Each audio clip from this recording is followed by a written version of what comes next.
Oh, Jamar Chase with the dive. Because Garrett Wilson's wide open. Garrett Wilson, touchdown Barrett.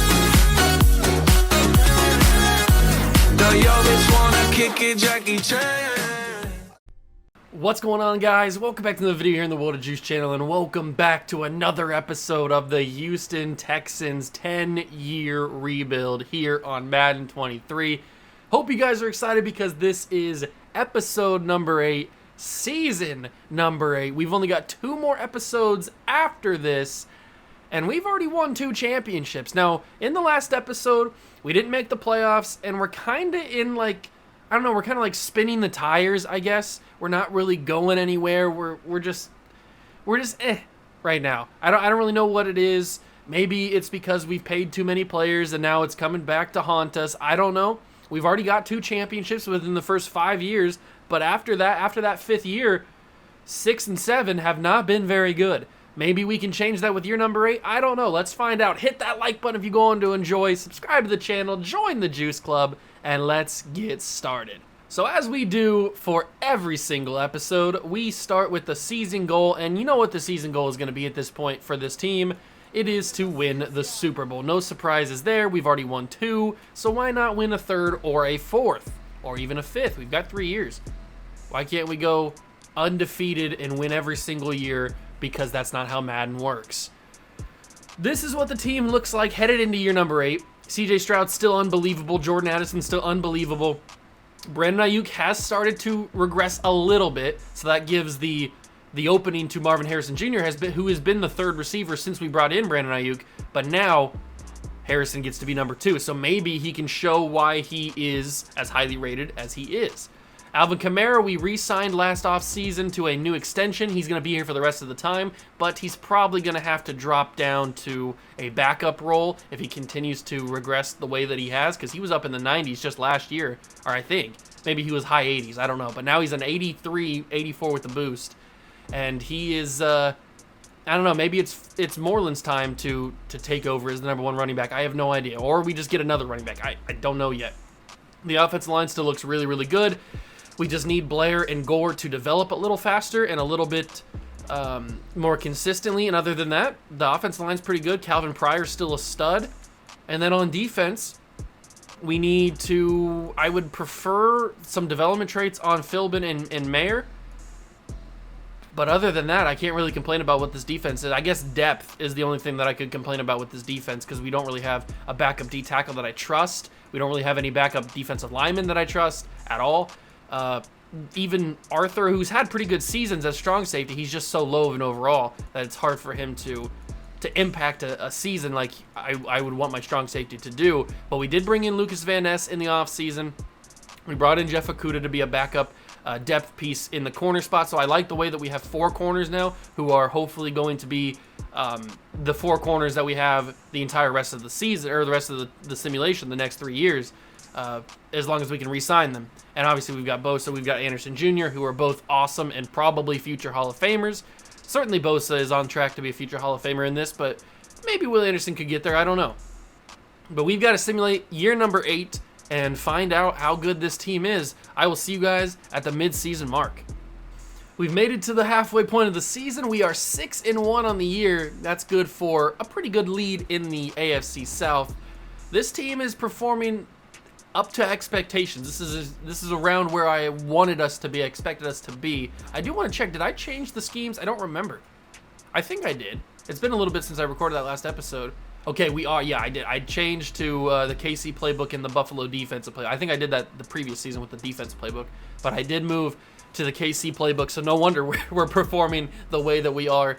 And I'm assuming CJ Stroud is going to have a phenomenal monster season, maybe even win an MVP. I don't know. Maybe that's a little bit too much.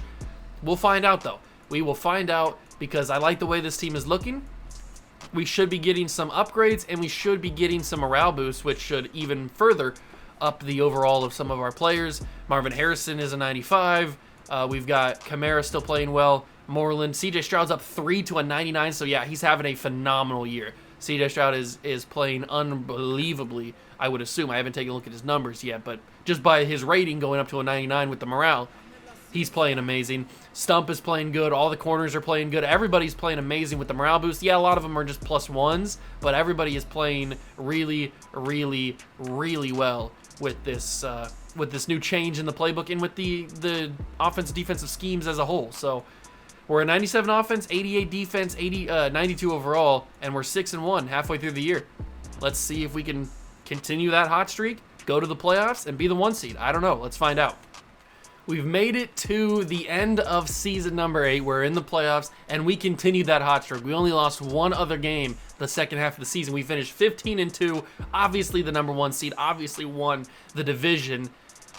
And it seems like changing those playbooks really, really paid out for us. And it looks like C.J. Stroud, above my camera, had a fantastic year. He led the league in passing yards and touchdowns, so that might be an MVP locked up for Mr. C.J. Stroud.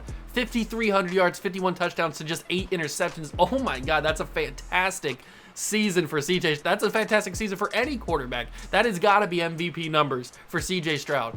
And a 76% completion percentage? Unreal numbers from C.J. Stroud in this new playbook.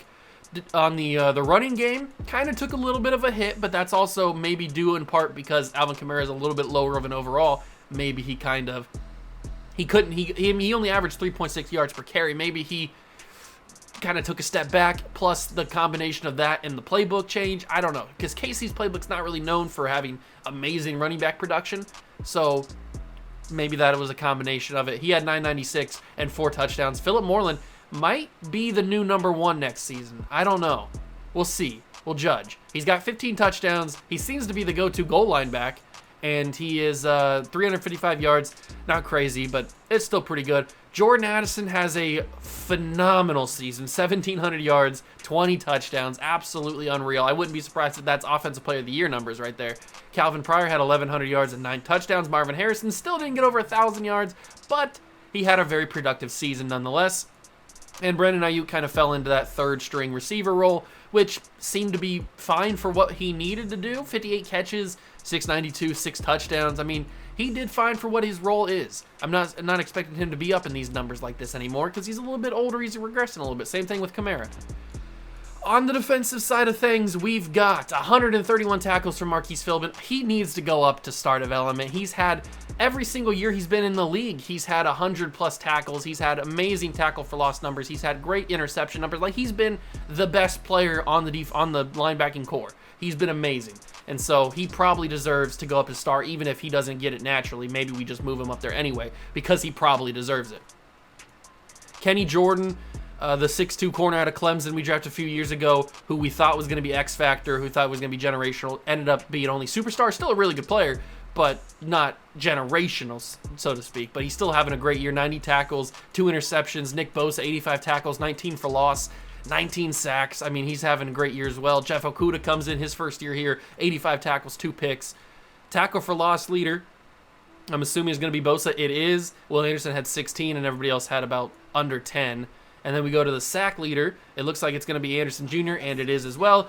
20.5 for him, 19 for Bosa, 7.5 for Michael Wallace. Stump, who is higher overall and higher development trait than Michael Wallace, had less tackles and less sacks. Very interesting. Very, very interesting. He had 5. Philbin had a sack and a half. I'm not seeing Lucas Van Ness anywhere on this list. Devin Witherspoon with 6 interceptions is amazing. We turned the ball over a lot. We got a lot of interceptions. 5 for Philbin. Okudah had 2. So did Jordan, Van Ness, and Arthur. So Van Ness had 56 sacks, 56 tackles, 3 for loss, and 2 picks. So he didn't get any sacks. But Lucas Van Ness, I don't think his archetype is pass rush. So it's okay. It's not the production we paid for, but it's still a fine season for what this defense needed, I guess.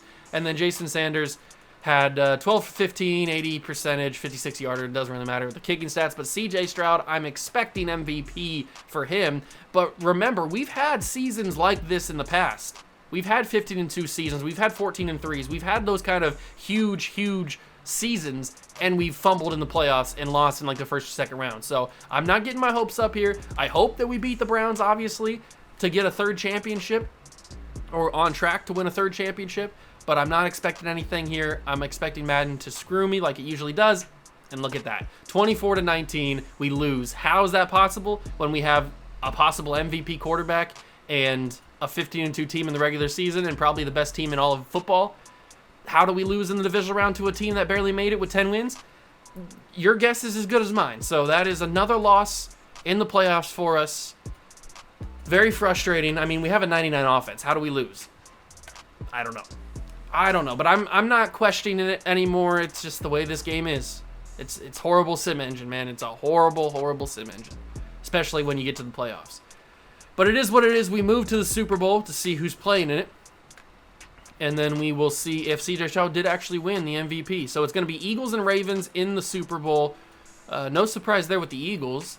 Although we are 8 years in, I'm wondering if they have still the same kind of core that they've had previously. But the Ravens are there. I'm expecting Lamar still to be there too.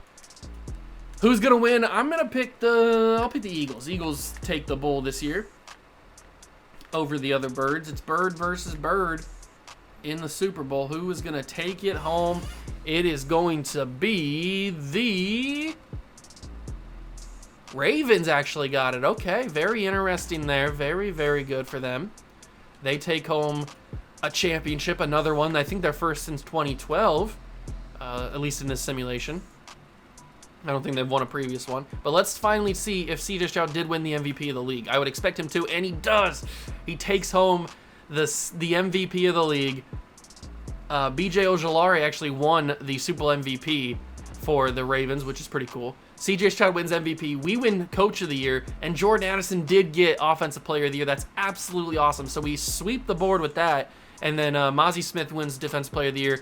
Christopher Hartman, quarterback for the 49ers, wins Offensive Rookie of the Year. And Miguel Cardona, right end for the Rams, wins the Defensive Rookie of the Year. So those are your numbers, or those are your award winners for season number 8. CJ Stroud is an MVP candidate and an MVP winner. I love it. And we have $66 million to spend in our cap space to either bring people back, or hopefully if we don't have a ton of guys that need to be brought back on contract extensions, then we can go into free agency and help this defense out, because I think the defense is really the part that we need to fix. I really do. But I quickly want to check before we have 71. Somebody must have retired. Let's take a look at retirements first just to see if anybody did. So we lose Alvin Kamara. 13 years he retires. We also lose Cameron Johnston. Very interesting. TJ Watt retires. Terry McLaurin after 11 years. Very strange on that, but whatever. But we lose Alvin Kamara to retirement, so that means Philip Moreland is going to have to be the number 1 running back unless we bring somebody in free agency, since we have that little extra money. But I want to take a look and see at some of the development traits. I don't know if they've gone up yet or if they're going to wait, but I just want to make sure everybody is where they need to be.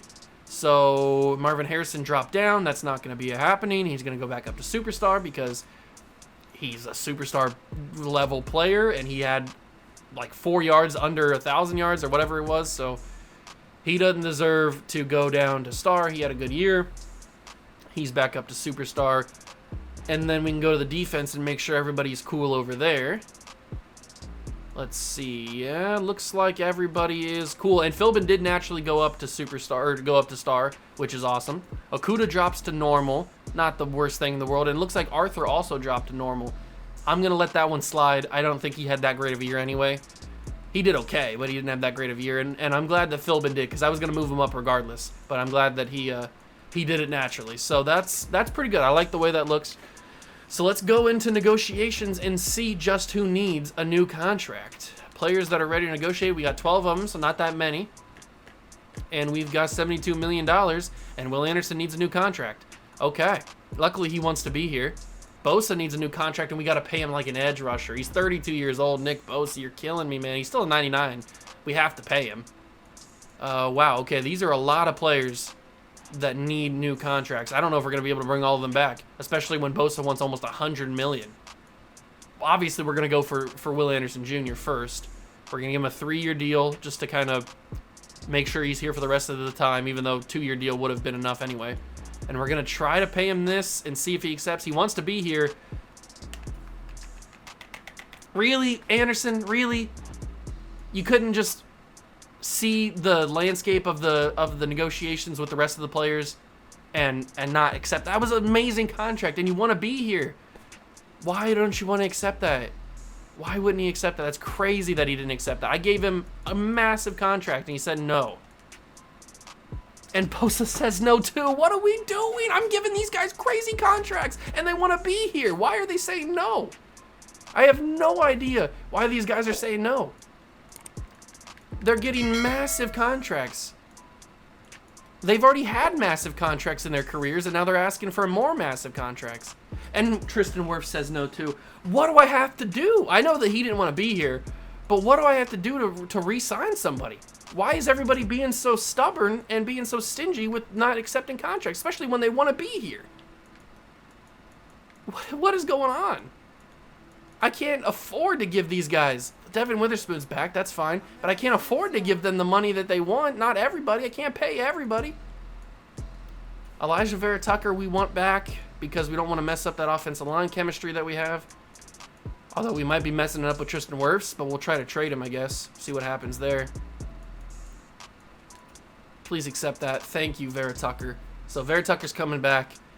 We have $41 million. We're going to have to franchise tag at least one of either Bosa, Wirfs, or Anderson.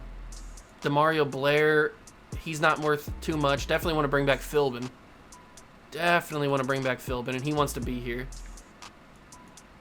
So if we give him like that contract, is that good enough for you? Thank you. Some of these guys are at least willing to work with me. Jimmy Rhodes, Jeff Gore. We probably do need to bring Jeff Gore back because he is our starting center. So let's do this. Please accept this, Jeff. Thank you. Okay, perfect. We have $29 million. What's the tag on these guys? 19.4, 23.5, 28. Well, if we tag Bosa, that's every bit of money that we have.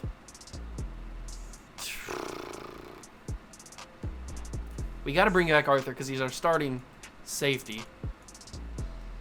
We can get him kind of cheap, hopefully. Okay, so semi-cheap for Arthur. That leaves us $27 million. And isn't that what Anderson Jr.'s contract is? No, it's 19.4. Oh, well, this isn't where I thought it was going to go. We're also going to lose our starting right tackle unless I choose to pay him. I probably should pay him. We'll give him a 3-year deal, knock the money down slightly. He's happy to sign. So we got our right tackle back. So the only position that we're going to lose on the offensive line is our left tackle, which is Tristan Wirfs. But I can't lose both Bosa and Anderson Jr. I can't do it. I can't lose that much production. So I think I'm going to tag Will Anderson Jr. I can't afford to lose that production. So we're going to have to lose Tristan Wirfs and Nick Bosa. And I'm assuming that if we try to trade them, that's going to kill our cap space. We only have about $2 million anyway. God, I can't believe that they didn't accept those contracts. I was giving them I understand Tristan Wirfs because he didn't want to be there in the first place. And we would have had to severely overpay him. But still, like, are you kidding me? You didn't accept those contracts? Those were amazing contracts. And you're already making a ton of money. You've already got enough money to retire now. Why are you asking for even more? It doesn't make any sense. Neither of these two guys have penalties so that we could release them and not take any penalty. CJ Stroud's going to be up for a contract next year, and that's going to suck because we're also going to have to pay Will Anderson Jr. now. Oh, wow. Okay, the money is not going to be... this is going to be bad. This is going to be rough. Really, really rough. We're certainly not going to win a Super Bowl next year if we lose our guys. Two of our highest rated players just down the absolute drain. Nick Bosa, we got to get some sort of replacement for him. We're certainly not going to have any money in free agency to buy anybody, so we're going to have to trade for a replacement. But who is even worth replacing Nick Bosa? I know he's like 32 years old, but still. Like, he's still a 99 overall. Is there anybody on any team that is even worth paying? Chase Young, but he's also 31. Is there like a young guy that got drafted in this cycle that is producing? Tyree Wilson's 30 as well. Hutchinson's 30. Derek Brown's 32. Wow, I didn't realize how There's JTT. I didn't realize how scarce it was to have a high overall right end. I guess we could get a left end and change him to right end. I don't know. I kind of want to go for JTT. What's his contract look like? He's a superstar development player, 28 years old. What's his contract? He's got 3 years left. This would probably go up, straight up. This will probably go through straight up. So what about if I ask for... Do they have anybody else? Do they have a strong safety? Their strong safety is Jamal Adams at 34 years old. What's his contract look like? He's only normal development. Not even gonna bother with that. Josh Meeks, not making a ton of money. Star development, 6 years in. Let me take a look at his contract first. What's his contract? 2-year deal, or 2 years left on the deal. I also want to take a look at his numbers, or his skills, because I want to see if he's worth moving to strong safety. So he's got decent hit power. He's got good zone coverage, good speed. He could end up being a good strong safety for us. He looks like he can play it a little bit. We can add him to the trade and then maybe ask for like a 3rd or 2nd round pick or something this year. Maybe this will go through. So let's accept this. And the trade offer was accepted. So Bosa goes over to Seattle. We get back JTT. We get Josh Meeks. And we get a 2nd round pick. And that destroys our cap space. Not surprising. But now we've got to trade Tristan Wirfs. So let's trade good old Tristan. And what's kind of the offers? I didn't look at Bosa, but what are the offers for Tristan? We could get Jahmyr Gibbs, which would be pretty fun because we need a new running back. Let me go to the Tampa Bay Buccaneers and just take a little bit of a look at what Jahmyr Gibbs' contract looks like. So let's go to the Buccaneers. And let's go to Jahmyr Gibbs, who is their 2nd highest player in the class. He has a normal development. That's a little weird. But he is really good, and he's on a 3-year deal. Let's throw him in, and then maybe we could snag a left tackle just to replace. They have a couple pretty decent players. Who's this guy? Dexter Keys. He's the cheapest and the best, it looks like. So let's do this deal. That is going to be accepted, and that destroys our cap space. But, hey, we got replacements. Not great replacements, but we got replacements for some positions that we needed. That is our free agency, basically, is what we just did right there. That is our free agency. Man, next year's going to suck with having to pay CJ and Will Anderson now. So the offensive line looks a little worse, but having Jahmyr Gibbs is good. I like that. And then having JTT now with Will Anderson Jr. The team doesn't look amazing, but it looks good enough to make the playoffs again. And we're going to change Josh Meeks to a strong safety so that he can start over Arthur. Make sure that he is strong safety. And then hopefully he doesn't go down too much. Or maybe he'll stay the same. That's the goal. Hopefully he stays the same. And he stays. He's down 2 because he's not happy he's here. So he is an 82 overall. All right, so maybe if we start winning, he'll be happy again. But that's our offseason basically until the draft. We got an extra 2nd round pick because of the Bosa trade. But that is our offseason. So I'll see you guys at the draft. I don't know what we're going to do, but I'll see you there. Okay, so we're at the draft. Let's go see what we do. We have 3 first-round picks. They're later in the rounds. We didn't get lucky with trading with a team last year that had a bad season, but that's okay. And I took a look before I started talking. I took a look at the mock draft. I took a look at the draft class as a whole. It doesn't look like there's anybody that's amazing in this class, so maybe we can get away with having a good pick later in the round. I don't know. Let's find out. So let's take our first pick. We have pick 16 in the first round. This is with one of the trades that we made last season. It looks like a top 5 quarterback is still here. Interesting. There is a round 1 D tackle. Okay, power rusher, 6'5", 309. Good physically. Jonathan McCree on the team. hidden development. Maybe star development, maybe superstar. You never really know. I don't know. But that's a good pick in the first pick, pick 16. We're going to pause the draft. I forgot to do that. And we're going to skip to our next user pick. And then we are going to make a selection. We're probably going to do mostly defense, unless there's a really good offensive lineman available. Maybe a better center or a better, I was going to say tackle, but maybe a better guard. 6'3" guard. Very good physically. Tyler Hufton. Welcome to the Houston Texans. I was about to say, I don't even care if he's normal development. He looks amazing. But he is hidden development. Tyler Hufton. I think that's how you say Houghton? It could be Houghton. I don't know. But he is, he's in Houston now. He could be very good. And we can, if he's tall enough and long arms, we can move him to tackle if we need to. So we have the next pick, which is pick 28. And this one we could trade down to get a pick next year. Now, we're starting to get into the time where draft picks aren't going to matter too much because we're not going too much further, and those draft picks aren't going to really affect things at any point because they're just not going to have time to develop.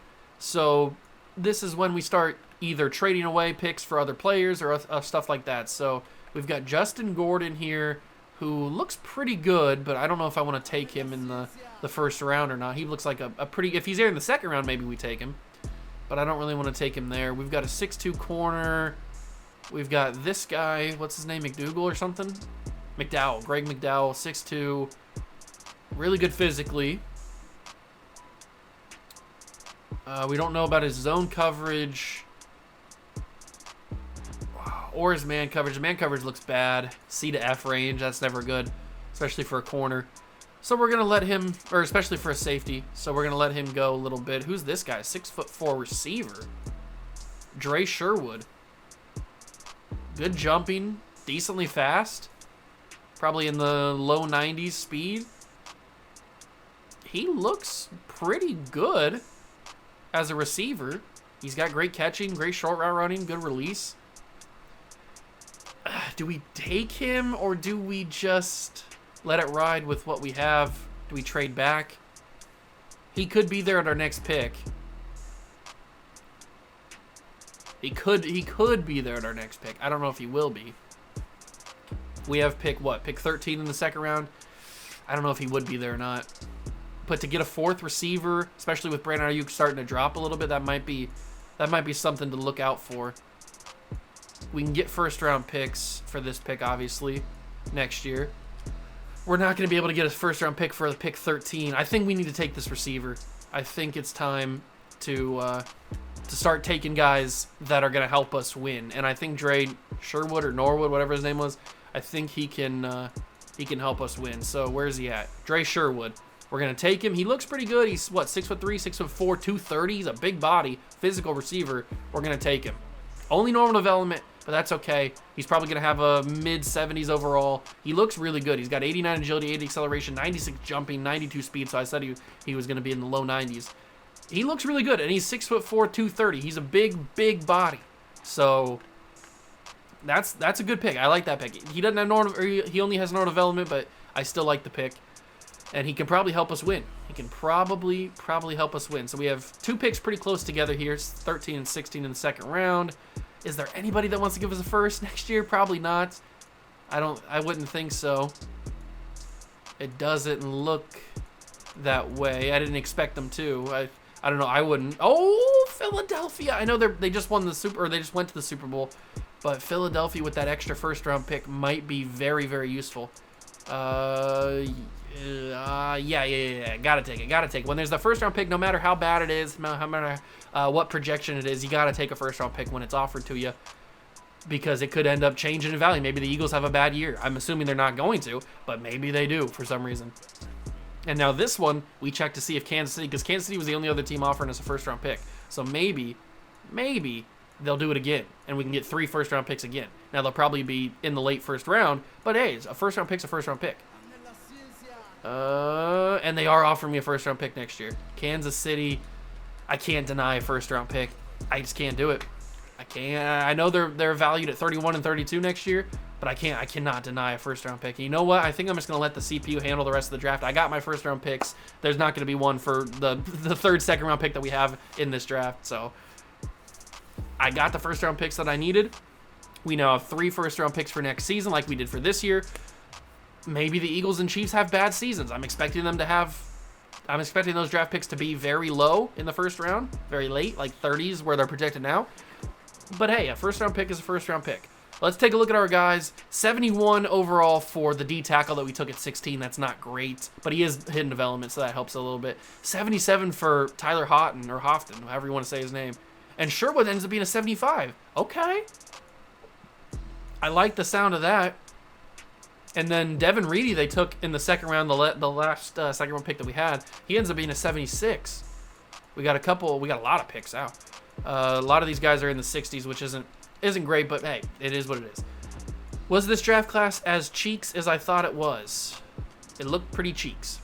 And it is. The highest overall player, Quincy Owens, was a 78. So it was a buns draft class. But hey, sometimes you get that. It is what it is. I like the way that we drafted here with our first round picks. Sucks that the D tackle's not going to be ready to go right away at only a 71 overall. But maybe in season 10 he ends up being something. I don't know. Hard to tell. But now going into season number 9, we have the defending MVP, CJ Stroud. We have Jahmyr Gibbs, who doesn't have a development trait, but hey, he could be good. He's a 94 overall. We have 4 receivers that I trust in Sherwood adding to the list. We have an offensive line that I don't necessarily like because we lost Tristan Wirfs, and it makes it look a little worse. But I do like the middle here with the guards. And I like the tight end they got with Reedy. And then on defense, the addition of Philbin getting star development is nice. Meeks now having star development and being in with that Seattle trade. The corners I still trust.